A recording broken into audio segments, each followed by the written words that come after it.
Relatos del lado oscuro.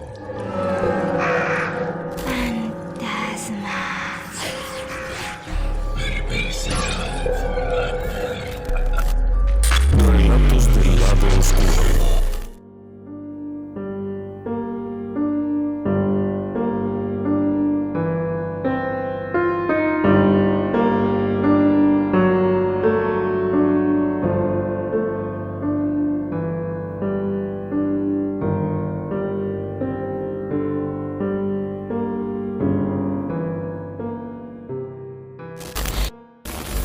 Buenas noches. Bienvenidos. En Relatos del lado oscuro estamos de plácemes, de manteles largos, de fiesta, con una colaboración con unos amigos nuestros a quienes les tenemos mucho respeto, mucho cariño. Leyendas de Monterrey, un canal de YouTube hermano con muy buena calidad, quienes generosamente nos abrieron sus puertas para una colaboración hace algunos meses y hoy en Relatos del lado oscuro los tenemos con nosotros. A continuación, si usted me lo permite, una leyenda de Monterrey. Muchas gracias a la comunidad de Relatos del Lado Oscuro. Mi nombre es Jonathan Espinosa de Leyendas de Monterrey.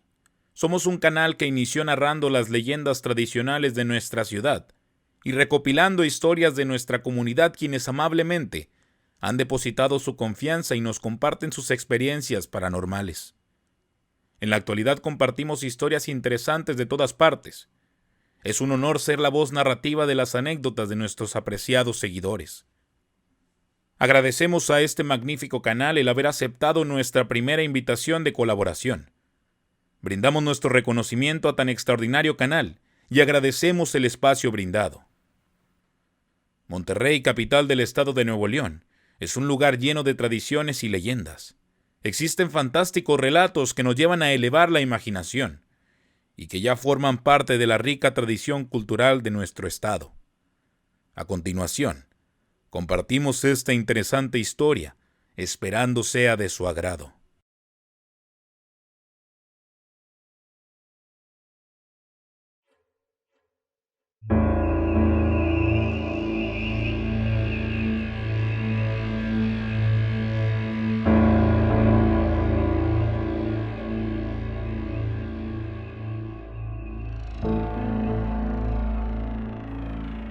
Corría el año de 1956.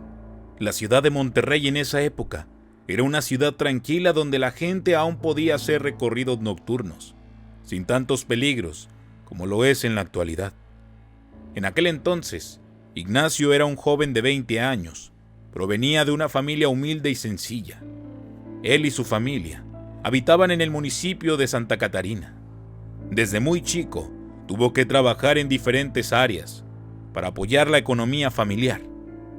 En aquel entonces, después de diversos trabajos, se acomodó a laborar como despachador nocturno en una gasolinera. Su horario de labores iniciaba a las 5 de la tarde y se extendía hasta las 2 de la mañana. Al salir del trabajo, el joven tenía como costumbre hacer el recorrido a pie a su casa. A esa hora las calles estaban desoladas, no había mucho transeúnte. Su trayecto iniciaba desde la antigua calzada Madero, ubicada en el primer cuadro de la ciudad, hasta el centro del municipio de Santa Catarina. Para Ignacio ya era común hacer esto a diario. Estaba muy familiarizado con las calles por las que tenía que regresar, pero también tomaba sus debidas precauciones. No estaba de más cuidarse. El joven nunca se imaginó que este recorrido sería un parteaguas en el rumbo que tomaría su vida, ya que tendría un encuentro inesperado que cambiaría su destino. Una de esas madrugadas, cuando regresaba, Ignacio se encontró en su camino a Ramón y Roberto, dos jóvenes de su barrio que también trabajaban en el centro. Decidieron acompañarse, y así el trayecto de regreso sería menos tedioso. Al llegar a orillas del río Santa Catarina, prefirieron acortar camino por el lecho del río. Entre broma y broma, los jóvenes empezaron a abordar temas de misterio. La noche era estrellada y el ambiente era ideal para ello. El sonido del agua que corría era perfecto para acompañar historias de aparecidos. A medida que avanzaban por el lecho desolado del río, escuchaban sus propios pasos resonar en lo empedrado del terreno con un sonido seco, que retumbaba en el ambiente. De pronto, una extraña inquietud les invadió, quizá producto de las historias de fantasmas que estaban contando. Roberto recordó una anécdota que le sucedió a su primo, una noche que tuvo que acortar camino al igual que ellos, por el lecho del río, y justo era el tramo que estaban a punto de pasar. Prosiguió diciendo que esa noche su familiar había observado una silueta de mujer joven con cabello largo y vestimenta blanca. La vio caminar por el lugar y la mujer lucía distraída, parecía estar perdida. Él, pensando que necesitaba ayuda, decidió abordarla y ofrecerle su compañía. Lo extraño es que eran horas inapropiadas para que una joven estuviera sola en aquel lugar. Se acercó y al dirigirle la palabra, en un pestañeo, la muchacha desapareció. El joven, según Roberto, se llevó el susto de su vida y contó lo que vio a su familia, pero lejos de creerle, se burlaron de él. Lo más escalofriante fue que al terminar de contar esto, los 3 chicos iban pasando por el tramo aquel, y el sonido del agua del río corriendo pareció intensificarse. De pronto, un vientecillo helado se hizo sentir y no pudieron dejar de notar que los grillos callaron. Un pesado silencio se hizo presente. Los jóvenes no hablaron más y apresuraron el paso. Deseaban pasar rápido por ese lugar. El ambiente les produjo escalofríos y en su ánimo surgió cierto desasosiego de estar solos en ese lugar. Ellos pensaron que era sugestión a consecuencia de la historia que acababan de escuchar de labios de Roberto acerca de la aparición de la chica. Continuaron su camino sumidos cada uno en sus pensamientos, cuando de pronto el viento pareció convertirse en un susurro. Con temor, los 3 voltearon hacia las aguas del cauce del río. Ahí estaba, frente a ellos. Era una joven de tez muy blanca. Lo que vieron los llenó de espanto. Sentada en una piedra a la orilla del río, se podía apreciar claramente la silueta de una mujer tal como la había descrito el primo de Ricardo.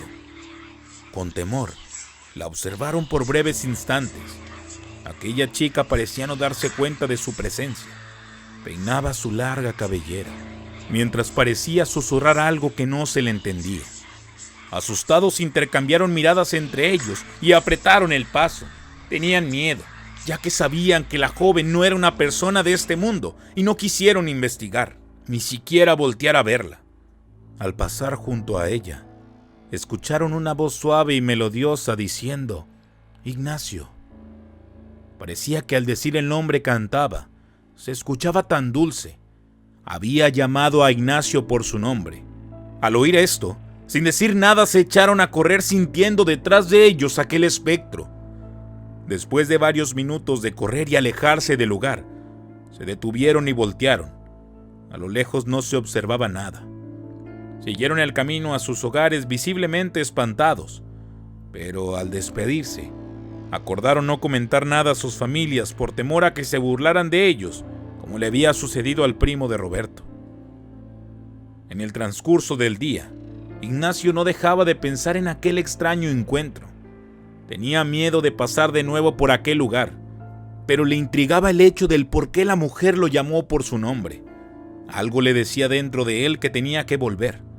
No sabía qué pensar sobre el misterioso incidente. Por la tarde, antes de marcharse a su trabajo, tuvo un encuentro con sus vecinos para ponerse de acuerdo y regresar juntos por la madrugada. Después de aquella aparición, era mejor no pasar solos por esa área. Los 3 jóvenes sentían una extraña curiosidad de regresar, pero al mismo tiempo era natural que tuvieran miedo. Aquella madrugada sus amigos llegaron puntuales a esperar a Ignacio a que finalizara el turno. Llegó la hora de salida y tomaron el rumbo de regreso. Ya más tranquilos, decidieron comenzar a caminar para sus casas. Ninguno habló de lo vivido la madrugada aquella, para no sugestionarse. Platicaron de lo que hizo cada uno en el transcurso del día en sus respectivos trabajos, pero inevitablemente, al irse acercando más al área donde tenían que cruzar el lecho del río, el recuerdo de la aparición de la chica les ponía nerviosos. Pero no tenían opción. Era cruzar por ahí para cortar camino o rodear. cosa que era muy complicado por la hora y lo enorme del río. No había forma. El hecho de ir juntos les dio valor y continuaron el recorrido. Al llegar justo al tramo donde habían visto a aquella joven sentada en la piedra en el río, para sorpresa de ellos, ahí estaba de nuevo. Era la misma chica peinando su larga cabellera sin voltear a verlos. La escena se repitió. Los grillos callaron. El sonido del agua parecía intensificarse y, temerosos, siguieron de largo apretando el paso, casi corriendo, sin voltear a verla, cuando llegó hasta sus oídos la voz de la chica. «Ignacio, Ignacio, Ignacio». Pero esta vez lo repitió varias veces y cada vez más fuerte. Lo que antes era una voz suave y melodiosa se fue convirtiendo en una voz con un tono macabro. «Ignacio, Ignacio». El tono de la chica ya no era amable y melodioso, ahora se le notaba un tono molesto. Los muchachos corrieron y en su huida, Ignacio tropezó con unas piedras y cayó al suelo, mientras que sus dos amigos no se detuvieron, iban más que aterrorizados y lo abandonaron a su suerte. Ignacio intentó levantarse, se había golpeado fuerte al caer, pero su terror era mucho y lo que quería era huir de aquel espectro. Con la mirada buscó a la chica. Asustado volteó a su lado derecho y sobre el río vio a aquella joven mujer. Pudo notar con horror que ella levitaba sobre las aguas del río. La mujer no volteaba a verlo, estaba de perfil, y a la luz de la luna aparentaba ser una joven de rostro bello. De nuevo ella le llamó por su nombre al mismo tiempo que con las manos le indicaba que fuera, que se acercara, pero él se quedó inmóvil. El miedo le recorrió la espina dorsal. La voz era dulce como la primera vez. La mujer empezó a girar lentamente su rostro y mostró el otro lado de su cara. Con horror, pudo ver que era una calavera. El joven no aguantó más, sintió que se desvanecía, pero el sentido de supervivencia lo hacía estar en pie. Quiso correr y las piernas no respondían, y no podía apartar la mirada de aquella aparición que era espeluznante. Así duró algunos segundos mientras ella le llamaba. El terror máximo llegó cuando la mujer empezó a levitar hacia él. Al acercarse y estar a unos pasos del muchacho, ella se detuvo. Con delicadeza le lanzó una moneda. Con asombro, Ignacio vio caer la moneda a sus pies y al levantar la vista, la joven había desaparecido. Rápido se agachó para tomarla y sin pensarlo, la guardó en su bolsillo y echó a correr. Se sentía confundido, no sabía realmente lo que estaba pasando. Poco a poco se tranquilizó, siguió su camino temeroso. Lo que había vivido le parecía una pesadilla. Al llegar a su hogar, trató de dormir. La inquietud le tenía en zozobra pensando en todo lo sucedido. Así llegó el nuevo día. Lo primero que hizo fue salir a buscar a sus amigos. Una vez que se reunió con ellos, se enteró que al abandonarle en su huida, más adelante se encontraron con unos rufianes que los atacaron y asaltaron. Los dejaron golpeados y sin sus pertenencias. Aún más grande fue la sorpresa de Ignacio, que al quedarse solo atrás, se salvó de lo que les pasó a sus vecinos. Ignacio a grandes rasgos les contó lo que él tuvo que afrontar al estar solo frente a la aparición. Se reservó el hecho de que la joven le dejó una moneda. Era tan increíble que pensó que ni ellos le creerían. Pasaron los días, continuaron con la rutina de acompañarse cada noche, pero extrañamente no volvieron a experimentar aquel encuentro. Ignacio guardó la moneda como recuerdo de esa noche. No sabía qué significaba, y tras meditarlo mucho por fin se animó a contarle a su familia el extraño suceso que le había ocurrido aquella madrugada. Les mostró la moneda, y al examinarla uno a uno, todos coincidieron de que era de oro, así que sin dudarlo, decidió venderla. Resultó que aquella moneda era de un gran valor. Le pagaron mucho más de lo que él se imaginó, y con ese dinero compró un horno. Antes de trabajar en la gasolinera, había trabajado en una pastelería y conocía mucho el ramo. Su sueño era iniciar el negocio familiar haciendo pasteles. Con el dinero obtenido de su venta, se cumplió ese deseo.